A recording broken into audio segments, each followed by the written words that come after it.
迎收看岛屿库克，我是大家的岛屿主厨库克。今天要给您介绍的是炸康氏马鲛春浓汤。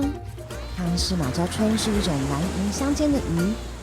大约在400年前，跨海来到亚洲的欧洲水手用葡萄牙语称它为斗拉斗。没错，其实就是台湾在说的土托鱼。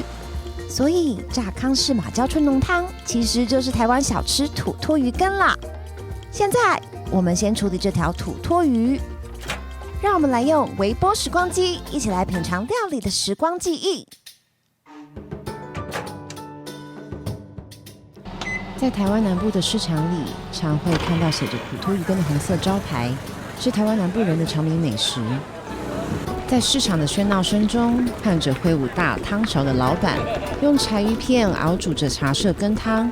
混合着白菜、金针菇、芹菜末，再把酥炸过的土托鱼块加入勾芡羹汤，飘出咸香海味的土托鱼羹就这样完成了。偷偷告诉各位一个变好吃的记忆配方，那就是一定要加点乌醋。乌醋是一种中式料理常见的微酸调味料，在台湾演化出了特有风味，甚至不同派系。有传统米醋加入药材、辛香料酿造的五香醋，也有用蔬菜水果为原料熬煮酿制的东洋系乌醋。下次吃土托鱼羹加乌醋的时候，也可以猜猜看老板用的是哪种醋哦。而这碗台湾道地小吃的做法，跟这条鱼的名字一样，源自于欧洲呢。让我们继续煮下去。17世纪大航海时代的欧洲水手们找到了好多条通往东方的伟大航道，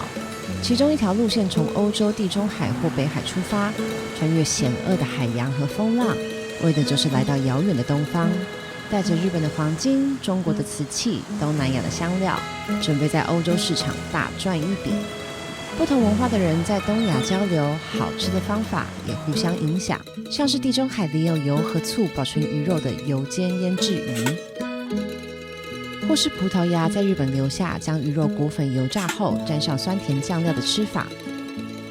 有时也会将炸好的鱼肉加上蒜泥泡入浓汤。这些烹饪方式间接影响了日本天妇罗的诞生，也促成了每个台湾人光用想就老脆糯土托鱼羹最初的样子。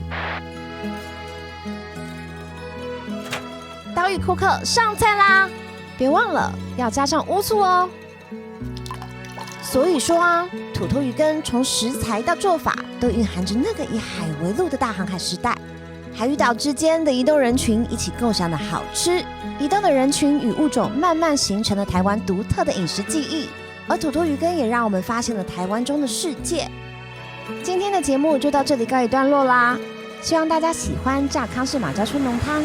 喜欢岛屿库克的你，别忘了按赞、分享，开启记忆库，探索更多岛屿记忆。